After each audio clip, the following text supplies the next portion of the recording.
வாழ்க வளமுடன். எல்லாருக்கும் வணக்கங்க. எல்லாரும் நலமாக இருக்கீங்களா நண்பர்களே? இந்த பதிவில் நாம் பார்க்கக்கூடியது மாத பலன்கள்.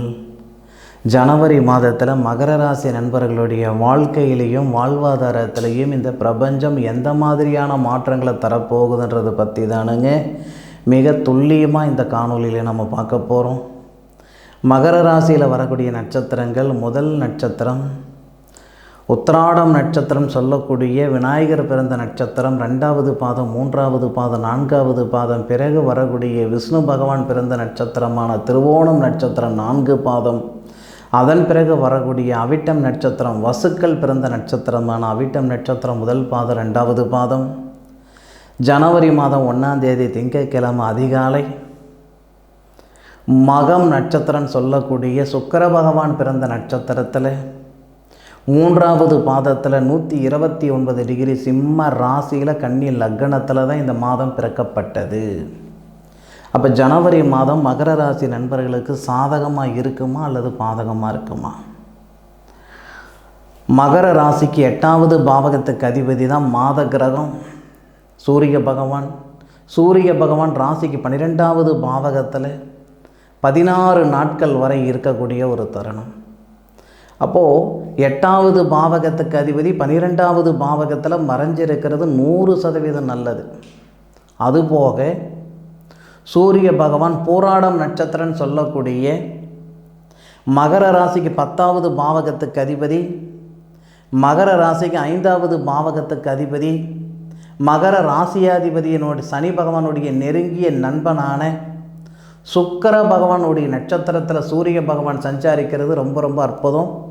அதுபோக சுக்கிர பகவான் மகர ராசிக்கு 11வது பாவகத்தில் மகர ராசியாதிபதி சனி பகவானுடைய நட்சத்திரம் வாங்கி சனி பகவானுடைய பார்வையில் இருக்கிறார். எது எப்படி இருந்தாலும் மகர ராசி நண்பர்களுக்கு ஜனவரி 1ஆம் தேதியிலிருந்து ஜனவரி 16ஆம் தேதி வரைக்கும் அருமையான நேரகாலங்கள். நேரகாலங்கள் நல்ல விதமாக தான் இந்த பிரபஞ்சம் நமக்கு ஏற்படுத்துமே தவிர போக வேண்டிய இடத்துக்கு நாம் தான் போய்கிடணும், செய்ய வேண்டிய செயல் நாம் தான் செய்துக்கிடணும். அப்போது நம்மளை ஒருத்தர் கையை பிடிச்சி கூட்டிகிட்டு போகணுன்ற அவசியமே இல்லை. இதுதான் நீங்கள் போகிற பாதை அப்படின்னு சொன்னால் மட்டும் போதுமானது. மகர ராசி நண்பர்கள் 100% அந்த இடத்துக்கு போயிடுவாங்க. மகர ராசி நண்பர்களுக்கு இந்த பிரபஞ்சம் கிட்டத்தட்ட இந்த 16 நாட்களில் ஏதாவது ஒரு தருணத்தில் உங்களுடைய வாழ்வாதாரத்துக்கு வழிகாட்டிவிடும், உங்களுடைய வளர்ச்சிக்கு வழிகாட்டிடும். உங்களுடைய ராசியாதிபதி இத்தனை நாள் வக்கரத்தில் இருந்தாருங்க. ஆனால் இந்த தருணத்தில் உங்கள் ராசியாதிபதி ராசிக்கு 2வது பாவகத்தில் சதய நட்சத்திரம் முதல் பாதத்தில் 309 டிகிரியில் இருக்கிறார். இந்த ஒரு விஷயத்தில் நிறைய பேருக்கு சந்தேகம் இருக்கும். என்னன்னா, சனி பகவான் மாறி கிட்டத்தட்ட பார்த்திங்கன்னா 6 மாதம் ஆகுது. திருக்கணித பிரகாரம் சதய நட்சத்திரம் முதல் பாதத்தில் 309 டிகிரியில் இருக்கிறார். ஆனால் வாக்கிய பிரகாரம் பார்த்திங்கன்னா சனி பகவான் கும்பத்தில் தான் இருக்கார், 301 டிகிரியில் இருக்கிறார். திருக்கணித பிரகாரம் பார்த்திங்கன்னா 309 டிகிரி சதய நட்சத்திரம் முதல் பாதம். வாக்கிய பிரகாரம் 301 டிகிரி அவிட்டம் நட்சத்திரம் 3வது பாதம். நட்சத்திரமும் மாறிடுச்சு, டிகிரியும் மாறிடுச்சு, தூரமும் மாறிடுச்சு. அப்போ இது சரியாக இருக்குமா, அது சரியாக இருக்குமா, அந்த ஆராய்ச்சி வேண்டாம். நான் பலன் சொல்கிறது முழுக்க திருக்கணித முறைப்படி தானேங்க. திருக்கணித மையப்படுத்தி தான் அவங்களுக்கு பலன் சொல்கிறேன். அப்போது ராகு பகவான் சதய நட்சத்திரத்தில் தான் இருக்கார். ராகு பகவானுடைய 3வது பார்வை, ஏன்னா ராகு கேதுக்கு 3, 7, 11 பார்வை இருக்குது அப்படின்ற மாதிரி ஜோதிட நூலில் சொல்லப்பட்டிருக்கு. அது உண்மை என்றால் ராகின் பார்வை 3வது பார்வையாக உங்கள் ராசியை பார்க்குறார். உங்கள் ராசிநாதனுக்கு நட்சத்திரம் கொடுத்து உங்களுடைய ராசியை பார்க்கக்கூடிய தருணத்தில் பூர்வீக சொத்தில் இருக்கிற சங்கடங்கள் எல்லாம் சரியாகும். என் தாத்தன் சம்பாதிச்ச சொத்தில் சங்கடம் இருக்குது, அந்த சங்கடங்கள் சரியாகிறதுக்கான வாய்ப்புகள் இருக்குது. இல்லை, தாத்தா செய்கிற தொழில் நான் செஞ்சுக்கிட்டு இருந்தேனுங்க, தாத்தா செஞ்சுட்டு இருந்த தொழில் நான் செஞ்சுக்கிட்டு இருக்கிறேன், இல்லை அப்பா செஞ்சுக்கிட்டு இருந்த தொழில் நான் செஞ்சுக்கிட்டு இருக்கிறேன், அதாவது பூர்வீக தொழில் நான் செய்துக்கிட்டு இருக்கிறேனுங்க, அந்த தொழிலில் எனக்கு ஒரு சில சங்கடங்களாகவே இருந்துக்கிட்டு இருக்குது 2-2.5 வருஷமாக. ஏன்னா 7 நாட்டு சனி நடந்துக்கிட்டு இருந்தது, ஜென்மத்தில் இருந்தது. ஒரு சில சங்கடங்கள் கொடுக்க தான் செய்திருக்கும். ஆனாலும் இந்த நேரத்தில் இந்த ஜனவரி மாதம் 16 தேதிக்குள்ளார நீங்கள் செய்துக்கிட்டு இருக்கிற வேலையில் இருக்கிற சங்கடங்கள் சரியாகிறதுக்கான வாய்ப்புகளை தான் இந்த பிரபஞ்சம் தரப்போகுது. அப்போது இருக்கிற தொழிலே 10 வருஷமாக 20 வருஷமாக நாம் செய்துக்கிட்டு இருந்த தொழிலே நமக்கு நட்டம் ஆகுது அப்படின்னா, தெரிஞ்ச தொழிலையே இப்படி இருக்குதுன்னா தெரியாத ஒரு தொழிலில் செஞ்சோம்னா சங்கடம் வந்துடும். தெரிஞ்ச தொழிலை விடவும் கூடாது, தெரியாத தொழிலை தொடவும் கூடாதுன்னு சொல்லுவாங்க பெரியவங்க. அந்த மாதிரி மகர ராசி நண்பர்களுக்கு தொழில் ரீதியாக மன அழுத்தம் ஏற்பட்டிருந்தால் அந்த மன அழுத்தம் குறைய போகுது, தொழிலில் சங்கடங்கள் நீங்க போகுது, தொழிலில் வளர்ச்சி வரப்போகுது. அதில் எவ்விதமான மாற்று கருத்து இல்லை. அதுபோக பிள்ளைகளுக்கு 10 வயசுக்குள்ளே இருக்கிற குழந்தைகளுக்கு அப்பப்போ உடம்புல தொந்தரவு கொடுத்துக்கிட்டு இருக்குது. 4 நாள் சரியாக இருந்தால், 4 நாள் நல்ல விதமாக இருந்தால், 3 நாள் மருத்துவமனைக்கு தான் போய்கிட்டு இருக்கிறேங்க அப்படின்னா அந்த பிள்ளைகளுக்கு உடல் தேகத்தில் இருக்கிற தொல்லைகள் நீங்கும்.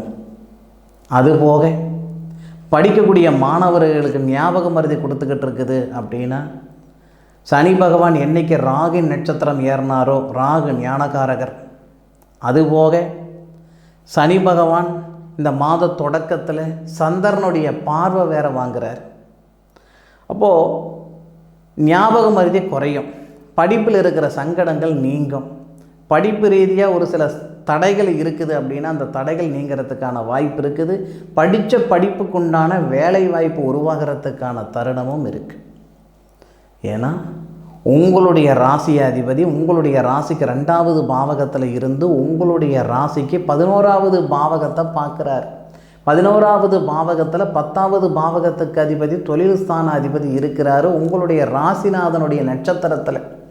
அனுச நட்சத்திரம் 2வது பாதத்தில் 318 டிகிரியில் இருக்கக்கூடிய தொழில் ஸ்தானாதிபதி உங்கள் ராசியாதிபதி நட்சத்திரமும் வாங்கியிருப்பார், ராசியாதிபதி பார்வையும் வாங்குறார். அப்போது கண்டிப்பாக சொல்கிறேனுங்க, படித்த படிப்புக்குண்டான வேலை வாய்ப்பு உருவாக போகுது. ஒரு சில நண்பர்களுக்கு வெளிநாடு வாய்ப்புகள் ஏற்படும். வெளிநாட்டில் இருக்கிற நண்பர்களுக்கு நிரந்தரமான ஒரு வேலை வாய்ப்பு உருவாகும். அதுபோக படிச்சுவிட்டோம், படித்த படிப்புக்குண்டான வேலை கிடச்சிருச்சு, திருமணம் அப்படின்ற போகக்கூடிய சூழலில் ஒரு சில சங்கடங்கள் இருந்துக்கிட்டு இருக்குதுங்க அப்படின்னா உங்களுடைய ராசிக்கு 7வது பாவகத்துக்கு அதிபதி யார்? சந்திரன். அந்த சந்திரனுடைய பார்வை உங்கள் ராசிக்கு 2வது பாவகத்தில் இருக்கக்கூடிய உங்களுடைய ராசிநாதனை பார்க்குறாரே. அப்போ திருமண தடைகள் நீங்கும்.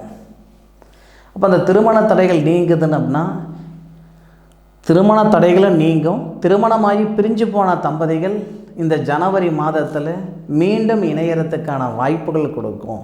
இல்லை நிரந்தரமாக பிரிஞ்சு போயிட்டாங்க, மறுமணத்துக்கு தான் முயற்சி பண்ணிக்கிட்டு இருக்கிறாங்கன்னா நிச்சயம் மறுமணத்தில் இருக்கிற தடைகளும் நீங்கும். நாம் என்ன தான் பறக்க பாடுபட்டாலும் பாட்டுக்கு தகுந்த பலன் இல்லையே அப்படின்னா கஷ்டமாக இருக்கும் இல்லையா? சொத்து சுகம் சம்பாதிக்கிறது பெருசு இல்லை, குடும்பத்துக்குள்ளார கணவன் மனைவிக்குள்ளார நிம்மதி சந்தோஷம் இல்லை அப்படின்னா வாழற வாழ்க்கையே நரகமாகி போய்டும். அப்போது மகர ராசியில் பிறந்த நண்பர்களுக்கு நிச்சயமாக ஒரு மாற்றங்கள் நிறைந்த ஒரு மாதமாக இந்த ஜனவரி மாதம் வரப்போகுது. ஜனவரி மாதம் 16ஆம் தேதிக்குள்ளார நிச்சயமாக நிறைய மாற்றங்கள் வரப்போகுது. அதில் எந்த விதமான மாற்று கருத்தும் இல்லை. வராத பணம் வந்து சேர்றதுக்கான வாய்ப்புகள் இருக்குது.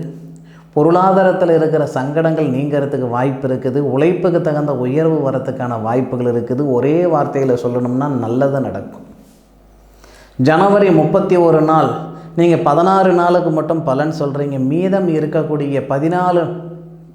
இருக்கக்கூடிய அந்த 15 நாள் என்ன சார் சாதகமாக இருக்குமா அல்லது பாதகமாக இருக்குமா அப்படின்னா மாதம் முழுவதும் நல்லா தான் இருக்குது. ஆனாலும் ரொம்ப நல்ல விதமாக இருக்கிறது ஜனவரி 1ஆம் தேதியிலிருந்து ஜனவரி மாதம் 16ஆம் தேதி வரைக்கும்.